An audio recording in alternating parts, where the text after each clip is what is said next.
श्री वृंदावन देवाचार्य जी हमारे सलेमाबाद पीठ के पीठाधीश थे। एक बार पंजाब की यात्रा में गए, वो बड़े सिद्ध महात्मा थे, बहुत सिद्ध। तो पंजाब की यात्रा में गए तो एक बगीचे में रुके, एक गांव में। तो बगीचे में एक रोने चिल्लाने की आवाज आती, बड़ी तेज तेज। कोई बिलखता था, कोई तड़पता था। कौन? अब पूरे जो वैष्णवों ने, पूरी जमात चल रही थी, पूरी जमात गई थी पंजाब। तो वैष्णवों ने अपने तंबू लगा लिए, सीताराम राधे श्याम होने लगा, भगवान के लिए भोग निवेदित किया गया। इधर वैष्णवों ने सोचा ये कराहने की चिल्लाने की आवाज कहाँ से आती है। तो एक बुर्ज की एक दीवार में एक कील गड़ी थी, कील, दीवार में कील। कान लगा के सुना तो हाय रे मर गया रे, कोई बचा लो रे, ऐसे आवाज आ रही थी। तो उस कील को एक वैष्णव सीधे साधे संत थे, उन्होंने कील उखाड़ दी पूरी जान लगा के और बोला सीताराम। कील उखड़ गई, आवाज आनी बंद। सबने कहा महाराज जी जब ध्यान भजन के बाद उठेंगे महाराज जी को बताएंगे। एक कील में से आवाज आ रही थी, कील उखाड़ी, आवाज बंद। तब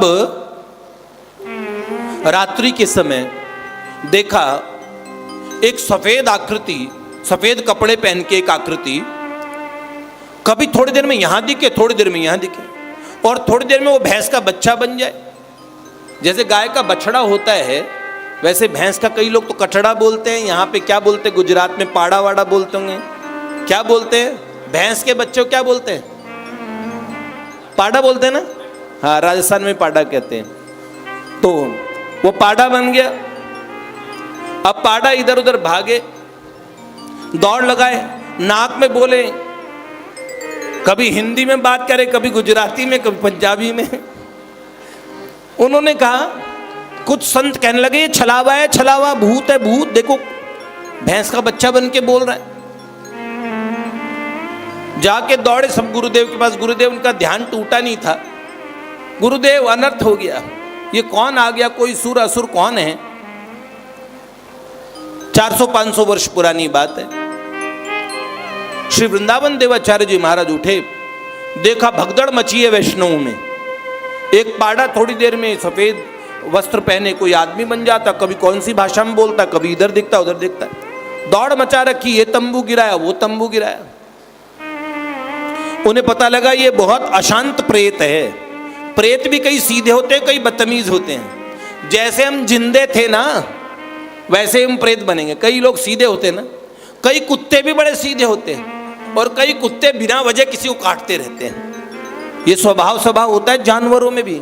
कई भैंस बड़ी सीधी होती है, कई क्या होती है, हाँ चमक जाती है, बिदक जाती है, पर स्वभाव की बात होती है। जैसा स्वभाव बना रहे हो वो स्वभाव आपको मिलेगा, कोई बचाने वाला नहीं मिलेगा।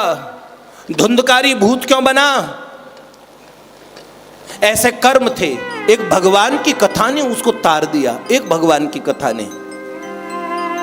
अब इस भूत ने इतना नाटक किया तो वृंदावन देवाचार्य जी ने जमुना जी का जल लिया, भगवान की झाड़ी से जल लाए, मंत्र पढ़ के छिड़क दिया, उसे बड़ी शांति मिली। जय हो महाराज जी, बड़ी कृपा हुई। बड़ा जल रहा था भीतर से, बड़ा परेशान था।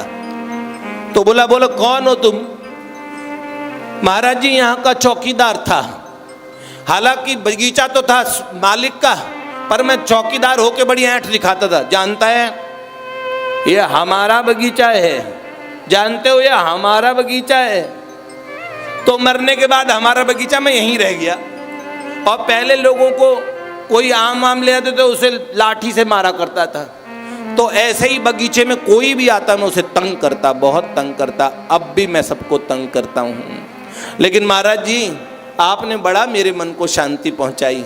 अब मैं संतों की सेवा करूँगा, मेरे संतों की कृपा से। एक संत ने मुझे, एक ओझे ने, एक तांत्रिक ने मुझे कील से गाड़ दिया था, कील में, एक दीवार में। आपके एक साधु बाबा ने सीताराम बोल के मुझे कील से निकाल दिया, और अब आपने मुझे ठंडक प्रदान कर दी। तो महाराज जी अब तो मैं संतों की सेवा करूंगा, मैं अच्छा भूत बनूंगा। महाराज जी ने कहा पहले ही अच्छा हो जाता तो भूत न बनना पड़ता बेटा, लेकिन अब भूत भी अच्छा हो गया तो अब भूत रहेगा नहीं। मैं संतों की सेवा करूं महाराज जी? हाँ। क्या सेवा करेगा? महाराज जी ये जो तंबू वंबू उठाने में संतों को बड़ी मेहनत करनी पड़ती है। अब ये सारे तंबू मैं उठाऊंगा तो आकाश से लाजा लेके जाता उड़ उड़ के सारे तंबुओं के, संतों के प्रसादी के सामान को, बोरों को। लोग देखते थोड़ी देर में, महाराज जी कहते जलंधर रुकेंगे, तो जलंधर पहुंच जाता।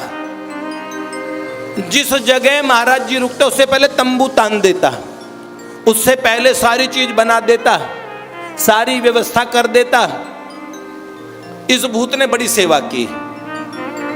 फिर महाराज जी ने कुछ समय सेवा ली, लोग चमत्कार देखते, महाराज जी वाह वाह, महाराज जी आपके यहाँ तो भूत भी भजन करते हैं। और भूत सीताराम सीताराम करता, सारे दिन संतों की सेवा करता, राधे श्याम श्यामा श्याम।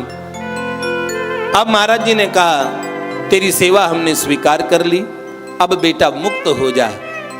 7 दिन भागवत कराई और उसे कहा भूत बेटे शांति से सुनना, सब काम कर लेते हैं हम, कथा नहीं सुन पाते, कथा में बेचैन हो जाते हैं। आप लोग कितने सयाने, कितने सीधे लोग हैं, चाहे मेरी भाषा हिंदी समझ नहीं आती तब भी आप लोग प्यार से बैठ के सुन रहे हैं। भगवान आप पे क्यों ना प्रसन्न होंगे, भगवान आप पे इतने प्रसन्न होंगे। इसीलिए वैसे तो गुजरात की धरती पुण्य भूमि है, आप शांति से बैठ के जितने भाव से सुन रहे हैं और जिसमें कथा समझ आती है उनके लिए तो मुश्किल बात नहीं है। अभी कोई गुजराती बोलते तो आप लोग सुनते और ये वाले सब ऐसे सोते, लेकिन आप लोग बड़े प्रेम से चुपचाप सुन रहे हैं। इसका मतलब आज भी गुजरात के लोगों में जो बल्लभाचार्य महाप्रभु ने, जो श्री स्वामी नारायण ने जो भक्ति के बीज यहाँ पे बोए, जो यहाँ पे कृष्ण भक्त आए, जिन्होंने इतना भक्ति के संस्कार दिए, इसलिए इस गुजरात की जो धरती के ये संस्कार अभी आप लोगों में दिखते हैं। आप लोग बहुत बहुत साधुवाद के योग्य हैं। तो इस तरीके से भगवान की कथा से मुक्त हुए।